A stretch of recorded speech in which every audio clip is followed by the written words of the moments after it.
One Man's Family. Now brought to you, transcribed every weekday night at this time by Vaccine, the remarkable new family antiseptic and germicide. Another fine, dependable product of Miles Laboratories, makers of Alka-Seltzer.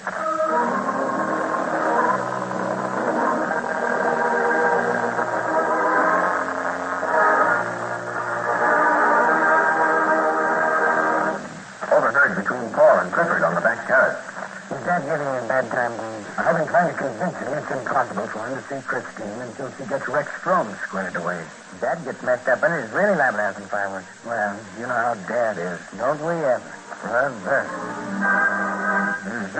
So that's how it is with the Barbours today. And now, I'd like to have a word with you mothers. I wonder how many of you know what you can do when your youngsters fall down and scrape a knee or elbow or cut themselves on something. Well, the answer is easy. Just bathe it with Vaccine. That's right. Use Bactine, Vaccine, the new amazingly different and effective fighter of germs. You'll discover that the youngsters won't mind it when you use Vaccine, Mother. It's powerful, but also extra gentle. It does not sting nor smart like harsher antiseptics. Remember, Vaccine is extra gentle, yet powerful in fighting germs. It destroys most germs fast and thoroughly. And the effectiveness of just one application lasts up to 6 hours. Vaccine has many other uses, too. In fact, once you've tried it, you'll find it's the handiest bottle in the house. Ask your druggist for Vaccine. Get the large family-size bottle for 70 cents.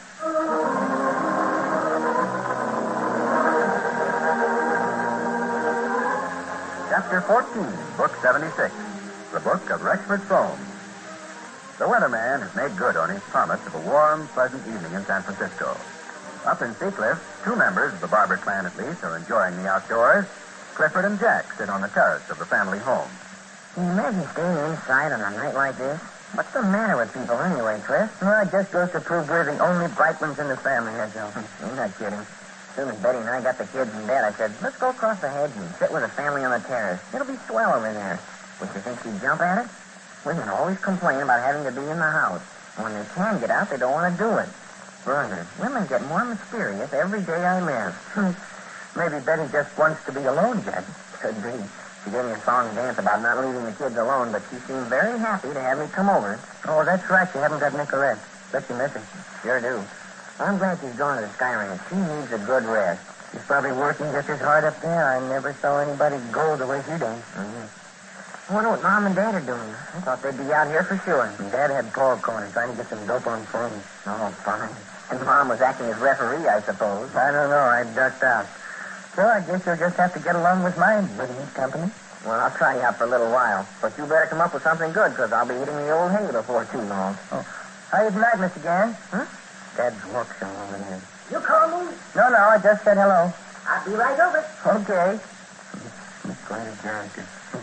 Ex-con and Dad hiding for a night watchman. Why didn't you leave well enough alone? You'll come over here and talk our arm off. Why don't you get a second on me? Well, everything okay around the fence, Mr. Gann? Hi, Mr. Barbour. Oh, it's Mr. Jack Barbour, too. Yeah. Yeah, I've been keeping an eye on your place, too, you know. That's fine, Mr. Gann. Yes, trying to give value received. Your father's treated me the way a man likes to be treated. Want to show him I appreciate it. He thinks you're doing a good job, all right, Mr. Gann. Well, I'll say this. There ain't been no incident since I took over here. Oh, a couple of things you couldn't put a finger on. Like the garage door banged down the other night. But I went over the whole thing and I told your father to put it down to the wind. That's what I told him. Put it down to the wind, Mr. Barbour. Oh, say, it blew hard that night. Yeah. Well, I'm just starting out my evening rounds. Got the place worked out into kind of a system, you might say. I'm around all night, you know. Cover all the vital points good many times during the course of the evening. Try to be quiet about it, of course. Don't want to disturb anybody's sleep. But when you're checking the locks and so forth, there's bound to be a certain amount of noise. Like to try the doors to see if there ain't been no slip-up and so forth. Oh, you betcha. You say your father's happy with the service, huh? Sure. Yeah. Well, I'll drop by a little later. Gotta get on with my work. I like to talk, but work comes first. Is that right? You got something here, Mr. Gann. Yes. Well, if anything turns up, I'm right here in the job. You just call me. Okay, Mr. Gann. I feel kind of sorry for the guy. Wonder how long Dad will keep him on.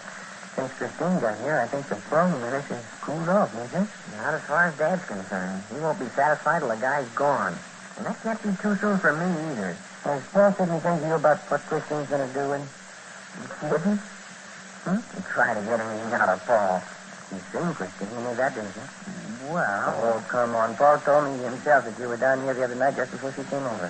What'd you ask me for then? Just to see how much you knew. Well, I don't know any more than you do. And I'll bet that isn't much. Shit. I guess Paul has to walk his tightrope, huh? Yeah. Poor guy is caught in a... Oh, take it easy. He's just coming down from the house. Paul? Uh-huh. Hi. Who is it? Jack? I'm Cliff. We're holding down the fort here. Well, looks as if you're holding down a chair to me. Oh, I'm an expert at that, my friend. Try it yourself. It ain't so hard to do once you get the hang of it. All right. I'll take a shot at it.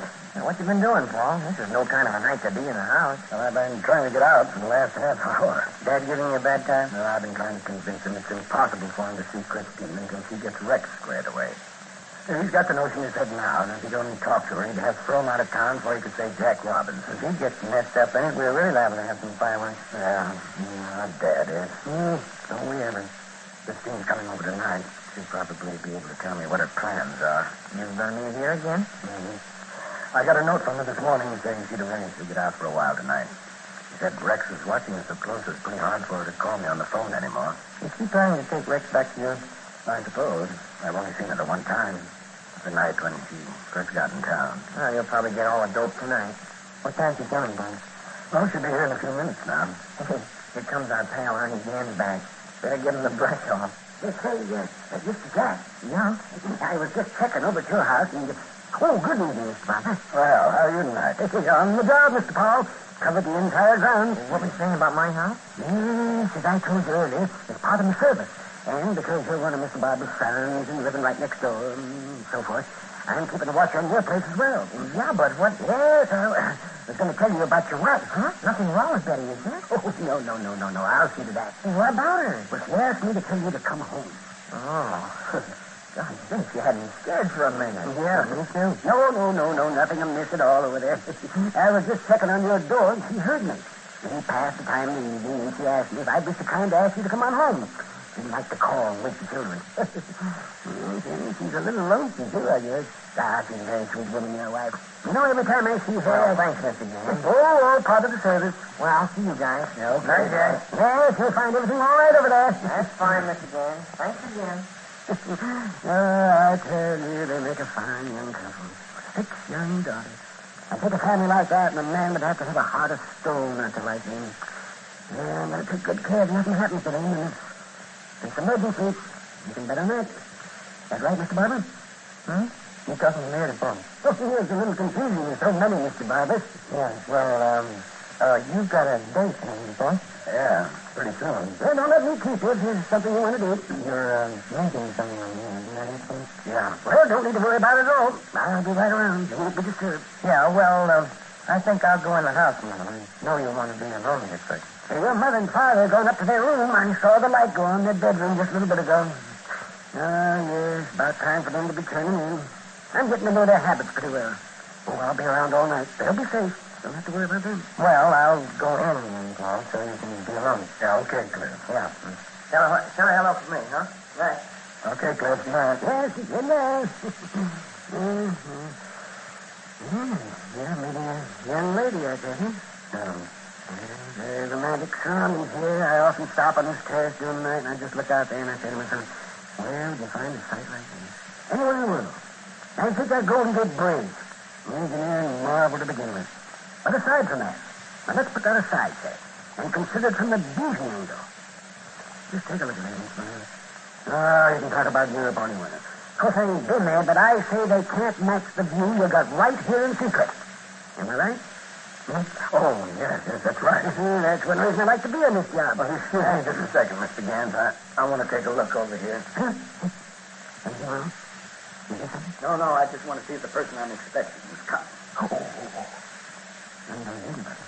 Oh, no, there's nobody in sight. The party was going to meet you here on the terrace? If you don't mind, I would appreciate it. Oh, don't worry. I'll be around. You won't be disturbed for 1 second. Yes, I understand. Thank you, but we prefer to be alone. Oh, I didn't mean that I'd interfere in any way. I've had my innings with the women. What I meant was from the security angle. You don't need to have anything to say on that score. I know how to keep my mouth shut, too. Now, the other night, I saw you and the lady talking here on the terrace.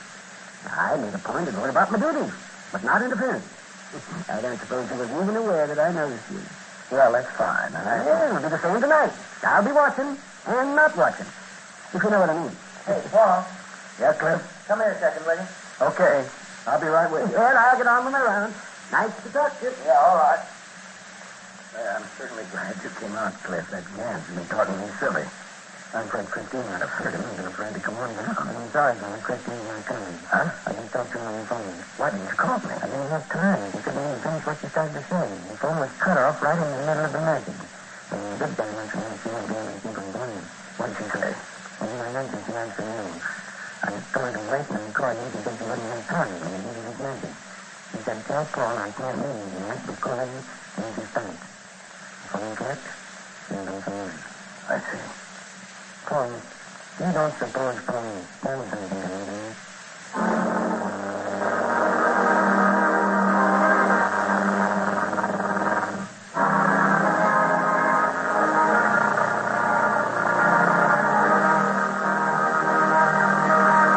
Paul will be back in just a moment with further development. Mother, here's something else to remember about back pain. If someone in the family suffers from burning feet or the discomforts of athlete's foot, they can find relief by using Bactine. Just follow the simple directions on the bottle. Bactine is a powerful fighter of germs, yet Bactine is gentle to skin. Remember, it's an antiseptic, bactericide, fungicide, and cleanser deodorant all in one. You'll be delighted with the soothing, wonderful relief it can give from burning feet and the discomforts of athlete's foot. Try it and see. There are numerous other uses for this remarkable antiseptic, too. Get a 30 or 70-cent bottle of Bactine from your druggist right away. Bactine. Bactine.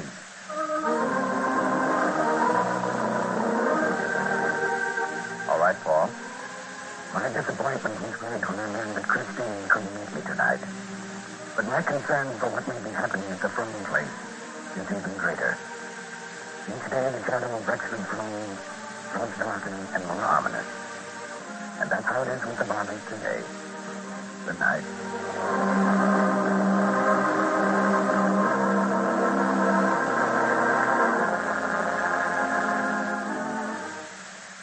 Friends, for just 10 cents, you can try Tabson, a remarkable new product that offers fast relief from the symptoms of hay fever and summer colds. Just send 10 cents with your name and address to Miles Laboratories, Box 30, Elkhart, Indiana, for a regular 45-cent trial package of Tabson from our regular stock. You'll never know how much better Tabson can help you feel until you try it. So put your dime in the mail right now. Send it to Miles Laboratories, Box 30, Elkhart, Indiana, for a regular 45-cent trial package of Tabson. This offer is for a limited time only, so send for Tabcin, Tabson, today.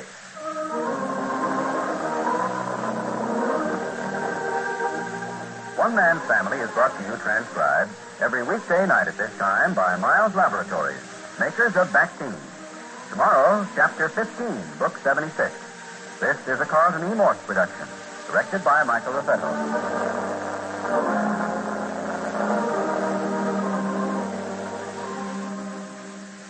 One Man's Family comes to you from California. Stay tuned for Morgan Beatty and hear General MacArthur express confidence in ultimate victory. This is NBC, the national broadcasting company.